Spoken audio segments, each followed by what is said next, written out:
And now Britain taking a huge step to fight its growing threat of terrorism. Prime Minister David Cameron announcing that Britain will now seize the passports of any young person at risk of traveling to join ISIS. Parents will now be able to cancel the passports of their teenage children if they are suspected of becoming extremists. And it's not just passports. Prime Minister Cameron creating a backlist of extremists.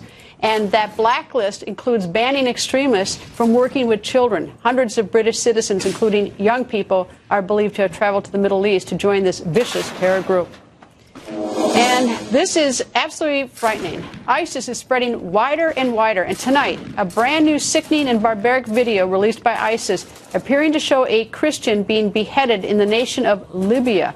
Fox News Chief Intelligence Correspondent Catherine Herridge is here. Catherine. Well, Greta, this tape is 4 minutes in length, and it's being reviewed by members of the U.S. intelligence community. At this point, there's nothing to doubt its authenticity. And what you see in the video is very heavy ISIS propaganda, and then the execution of a man who's identified as a Christian of South Sudan.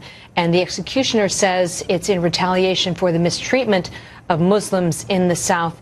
But really, there's no independent evidence that that's the case. It seems just to be a pretext to do the execution. All right. What appears to be new to me in this, and you correct me if I'm wrong, is that this is in Libya, or purports Correct. to be in Libya. That's different. That shows, an expansion.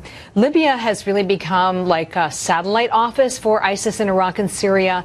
Operatives from Iraq and Syria have moved into Libya. They've established training camps. And this new propaganda coming out of Libya shows that they're really operating, at their will. They have a lot of freedom. They've set up training camps.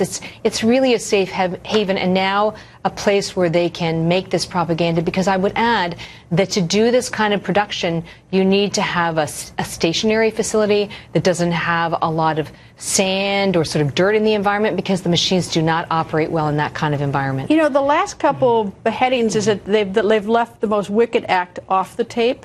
Not in this case, this one is probably the worst. That I quit. When it got to the horrible part, I stopped.